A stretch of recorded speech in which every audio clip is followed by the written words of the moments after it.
Member parliament मियां अल्ताफ साहब ने कहा था कि अगर कश्मीर से लेकर कन्याकुमारी तक ट्रेन चल सकती है तो क्या राजौरी पुंछ के अंदर जो है वो ट्रेन नहीं चल सकती। जब भी ये बात उन्होंने पार्लियामेंट के अंदर उठाई और लोगों की उम्मीद उनके साथ जुड़ी और उन्होंने कहा कि अब हमें लग रहा है कि हमें राजौरी पुंछ के अंदर लोग जो थे वो ये चीज जरूर कह रहे थे कि अब हमें जो वो रेलवे लाइन के साथ जो वो जरूर जो है वो जोड़ा जाएगा।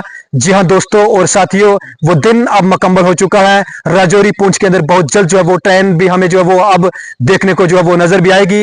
ये प्रोजेक्ट अब जो है ये मुकम्मल हो चुका है। इस प्रोजेक्ट को अब हरी झंडी जो है वो दिखा दी गई है। 190 किलोमीटर अब ये ट्रैक जो है बहुत जल्द जो है ये तैयार किया जाएगा। जी हां दोस्तों और साथियों, मेंबर पार्लियामेंट जनाब मियां अल्ताफ साहब ने 26 करोड़ रुपया जो है वो इसके लिए जो है वो रिलीज करवाया है। हम अपनी तरफ से और अपनी टीम की तरफ से और बिलखसूस खिताए पीर पंचाल की जितनी भी आवाम है इनकी तरफ से मियां साहब को हम मुबारकबाद भी जो है वो पेश भी करेंगे। मियां साहब जिस प्रोजेक्ट पे भी जब बात करते हैं और लोगों की उम्मीद ये लग जाती है कि अब ये प्रोजेक्ट जो है ये फाइनल तक जो है वो जरूर जो है वो पहुंचेगा। इससे पहले भी मेंबर पार्लियामेंट बनते आए, आज भी बने और इसके बाद भी बनते रहेंगे, मगर मियां साहब की तारीख जो है वो कुछ अलग जो है वो हमें देखने को दोस्तों और साथियों जो है वो नजर भी आती है। क्योंकि मियां साहब ने कहा था कि अगर कश्मीर से लेके कन्याकुमारी तक अगर ट्रेन चल सकती है तो फिर पीर पंचाल के अंदर क्यों नहीं चल सकती। दोस्तों और साथियों, जो सपना पीर पंचाल के लोगों का था आज ये सपना जो है ये पूरा हो चुका है। इस पे मेंबर पार्लियामेंट जनाब मियां अल्ताफ साहब लारवी की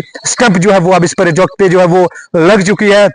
इस प्रोजेक्ट को अब जो है वो फाइनल जो है वो कर दिया गया है। 190 किलोमीटर अब ये ट्रैक जो है वो तैयार किया जाएगा, जिसमें कुल मिला के 26 करोड़ रकम जो है वो इसके लिए जो है वो मंजूरी दे दी गई है। बहुत जल्द जो है इस प्रोजेक्ट का काम जो है वो अब शुरू कर दिया जाएगा। रियासी, पुनी, राजौरी, पुंछ की अगर बात करें तो इस इलाके में अब हमें भी जो है वो ट्रेन चमकती हुई जो है वो नजर भी आएगी। ये प्रोजेक्ट अगर किसी की देन है तो वो जनाब मियां अल्ताफ साहब लारवी की देन है। दोस्तों और साथियों, दीजिए अपने मेजबान शौकत चौधरी को इजाजत। मिलते हैं अगली पेशकश में। खुदा हाफिज।